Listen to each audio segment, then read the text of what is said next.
గుంటూరు జిల్లా తురకపాలెంలో మృత్యుఘోషపై మిస్టరీ వేయలేదు. అకాల మరణాలపై ప్రభుత్వం ఫోకస్ చేసింది. వైద్య ఆరోగ్య శాఖ హెల్త్ క్యాంప్ను ఏర్పాటు చేసింది. తురకపాలెం ప్రజలందరికీ బ్లడ్ టెస్టులు నిర్వహిస్తోంది. 18 ఏళ్లు పైబడిన వారి బ్లడ్ శాంపిల్స్ను సేకరిస్తోంది. 1343 బ్లడ్ శాంపిల్స్కు పరీక్షలు పూర్తి చేశారు వైద్యాధికారులు.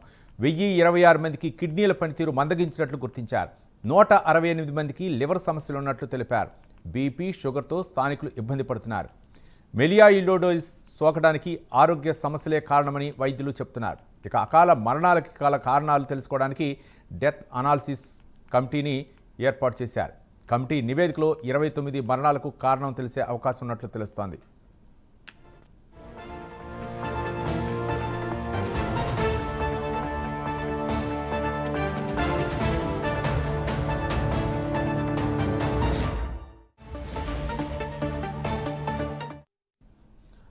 ఇక గుంటూరు జిల్లా తురకపాలెంలో ఘటనకు సంబంధించి అక్కడ అయితే మాత్రం ఎమ్మెల్యే పర్యటిస్తున్నారు. మరో పక్క ప్రభుత్వం అయితే మాత్రం వైద్యాధికారులు నియమించి ఒక ప్రత్యేక కమిటీని కూడా ఏర్పాటు చేసింది. అక్కడ ఉన్నటువంటి తాజా పరిస్థితిని మా ప్రతినిధి రవికృష్ణ అందిస్తారు. రవికృష్ణ, ఏంటి తురకపాలెంలో ఘటనకు సంబంధించి? ఒక పక్క వైద్యాధికారులు టెస్టులు నిర్వహిస్తున్నారు, అందరి వైద్య పరీక్షలు నిర్వహిస్తున్నారు. మరో పక్క ఇప్పటి వరకు కూడా ఏమైనా మిస్టరీ తెలిసే అవకాశాలు ఉన్నాయనుకోవచ్చా రవికృష్ణ? అంటే రవి, ఏదైతే ఈ తురకపాలెంకి సంబంధించినటువంటి మిస్టీరియల్ డెత్స్ ఏవైతే ఉన్నాయో దానికి సంబంధించి మాత్రం ఒక కంక్లూజన్కి వచ్చినటువంటి పరిస్థితి ప్రస్తుతం కనపడుతుంది. ప్రధానంగా కూడా ఈ రోజైతే మాత్రం ఏపీ మెడికల్ కౌన్సిల్కి చెందినటువంటి అధ్యక్షుడైన శ్రీహరి కూడా ఇక్కడికి రావడం జరిగింది. ఆయనతో పాటుగా కూడా డిఎంహెచ్ఓ కుర్రా విజయలక్ష్మి కూడా తురకపాలెం గ్రామానికి వచ్చారు. తురకపాలెం గ్రామానికి వచ్చి ఇక్కడ మొత్తాన్ని కూడా ఏదైతే టెస్టులు చేయించారో ఆ టెస్టులు చేయించినటువంటి మొత్తాన్ని కూడా వాళ్ళైతే మాత్రం షూటింగ్ చేస్తున్నటువంటి పరిస్థితి అయితే ప్రస్తుతం కనపడుతుంది. గ్రామానికి సంబంధించి మొత్తంగా 1350 మందికి అయితే మాత్రం బ్లడ్ టెస్టులు నిర్వహించారు. బ్లడ్ టెస్టులు ప్రధానంగా కూడా 40 రకాల బ్లడ్ టెస్టులు అయితే నిర్వహించడం జరిగింది. వీటిలో 1040 వరకు కూడా కిడ్నీకి సంబంధించినటువంటి ఇబ్బందులు ఉన్నట్టు కొంతమందికి, ఈ 1043 మందికి ఉన్నట్లుగా కూడా తెలుస్తుంది. అలాగే 168 మందికి మాత్రం లివర్కి సంబంధించినటువంటి ఈ కంప్లైంట్స్ ఉన్నట్లుగా కూడా తెలుస్తుంది. అదేవిధంగా కూడా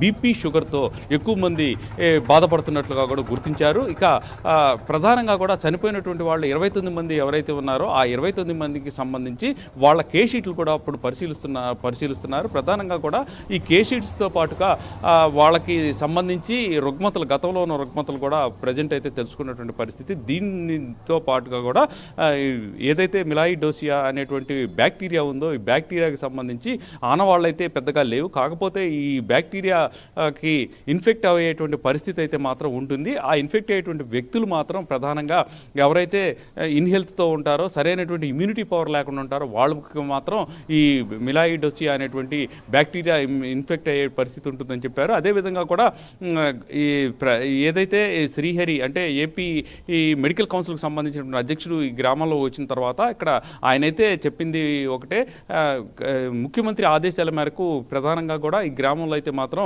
అత్యవసర పరిస్థితి, మెడికల్ ఎమర్జెన్సీని విధించారు. ఈ మెడికల్ ఎమర్జెన్సీ 2వ తేదీ నుంచి కూడా అమల్లో ఉంది. అయితే వాటర్ని చెక్ చేశారు. ఆ తర్వాత ఇక్కడ ఉన్నటువంటి ఏవైతే ఈ రుగ్మతలతో ఉన్నటువంటి వాళ్ళందరినీ కూడా చెక్ చేసిన తర్వాత ఇక్కడ అయితే మాత్రం వాటర్లో ఎటువంటి ఇబ్బంది లేదు. అదే కాకుండా ఇక్కడైతే మాత్రం ఒక బ్యాక్టీరియా అనేది మూలాన కానీ ఒక వైరస్ మూలాన కానీ ఇక్కడ వాళ్ళు బాధపడలేదు, వైరస్కి ఈ విధంగా కూడా అనారోగ్యానికి గురి కావట్లేదని వాళ్ళైతే చెప్తున్నటువంటి పరిస్థితి. దీనితో ఈ రోజు నుంచి మెడికల్ క్యాంప్ అయితే కొనసాగుతుంది. అంటే 2వ తారీఖు నుంచి 17వ తేదీ వరకు కూడా మెడికల్ క్యాంప్ అయితే కొనసాగుతుంది. కానీ భోజనాలు ఏర్పాట్లు అయితే చేశారు. ఇంట్లో వాళ్ళని ఏమన్నా కూడా భోజనం చేసుకోనికుండా ప్రభుత్వం అయితే సప్లై చేసింది. అయితే ఈ రోజు నుంచి మాత్రం భోజనాలు కూడా ప్రభుత్వం అయితే అందించినటువంటి పరిస్థితి. ఎందుకంటే సాధారణ పరిస్థితి అయితే వస్తున్నాయి. వాటర్లో కూడా ఎటువంటి ఇబ్బందులు లేదు కనుక ఆ వాటర్ను కూడా ఈరోజు సాయంత్రం నుంచి ఇక్కడ ఉన్నటువంటి ఏదైతే ఓవర్ హెడ్ ట్యాంక్ ఉందో ఈ ఓవర్ హెడ్ ట్యాంక్ నుంచి అందించేటువంటి ఏర్పాట్లు కూడా పునరుద్ధరిస్తున్నట్లు కూడా ఇక్కడ ఉన్నటువంటి వాటర్ సేయి చెప్పినటువంటి పరిస్థితి. ఇది ఒక పక్క ఇలా జరుగుతున్నటువంటి నేపథ్యంలో ప్రధానంగా ఈ రోజైతే మాత్రం గ్రామస్తులు అయితే మాత్రం ఇక్కడ ఉన్నటువంటి బొడ్రాయి ఏదైతే ఉందో బొడ్రాయికి సంబంధించి మాత్రం పూజలు అయితే నిర్వహించారు. ఇక్కడ ఉన్నటువంటి గోరంట్లకు చెందినటువంటి అమ్మవారిని తీసుకొని వచ్చి ఆమె చేత ఆధ్వర్యం నేపథ్యంలో మొత్తానికి కూడా 501 బిందెలు ఇక్కడైతే మాత్రం బొడ్రాయికితో ఈ విధంగా అభిషేకం అయితే చేయించినటువంటి పరిస్థితి అయితే కనపడింది. దీనితో ఒక్కసారిగా కూడా ఇక్కడైతే మాత్రం సందడి వాతావరణం అయితే ఏర్పడిందని చెప్పుకోవాలి. మంగళవారం అయితే మాత్రం 101 బిందెలకు మాత్రమే బొడ్రాయికి పోసిన తర్వాత అక్కడికి వచ్చినటువంటి అమ్మవారు అయితే మాత్రం 501 బిందెలు పోయాలన్నటువంటి నేపథ్యంలో ఈ రోజు శుక్రవారం అయితే మాత్రం బిందెలతో చేశారు. ఒక పక్కన ప్రజలు ఆ విధంగా గ్రామస్తులు ఆ విధంగా చేస్తున్న నేపథ్యంలో ప్రధానంగా ఇక గవర్నమెంట్ అయితే మాత్రం ప్రధానంగా ఇక్కడ ఉన్నటువంటి ఏదైతే మిలైడోసిస్ అనేటువంటి బ్యాక్టీరియా సోకిందని చెప్తున్నారో ఆ బ్యాక్టీరియా కూడా లేదు. ఇది ఎవరికి అంటే చనిపోయినటువంటి వాళ్ళు వివిధ కారణాలతో చనిపోయారు. లివర్ ఇన్ఫెక్ట్తో కొంతమంది అయితే మాత్రం డయాలసిస్కి సంబంధించినటువంటి వ్యక్తులు, అలాగే బీపీ షుగర్ ఉన్నటువంటి వ్యక్తులే చనిపోయారు. అది కూడా 40 నుంచి 40 ఏళ్ళు పైబడినటువంటి వ్యక్తులు ఇక్కడ చనిపోయినటువంటి పరిస్థితి. ఏది ఏమైనప్పటికీ కూడా పూర్తిగా కూడా ఈ రోజు వరకు ఇక్కడైతే మెడికల్ ఎమర్జెన్సీ ఉంది. ఇప్పుడైతే మెడికల్ ఎమర్జెన్సీ తొలగించారు. ప్రధానంగా కూడా ఇక్కడ నుంచి కేవలం మెడికల్కి సంబంధించి ఇక్కడ ఉన్నటువంటి గ్రామస్తులు ఎవరైతే ఉన్నారో గ్రామస్తులకు మాత్రం ఈ మెడికల్కి సంబంధించి మాత్రం ఇక్కడ క్యాంప్ అయితే ఒకటి ఏర్పాటు చేయడం జరుగుతుంది. ఇప్పుడే ఇక్కడికి సంబంధించి ఎవరైతే ఇక్కడ ఎమ్మెల్యే అనేటువంటి బోర్ల రామాంజనేయులు కూడా ఇక్కడికి వచ్చి ప్రజెంట్ అయితే మాత్రం ఆయన అయితే ఇక్కడ సందర్శిస్తున్నటువంటి పరిస్థితి అయితే కనపడుతూ ఉంది. Right, thank you Ravikrishna.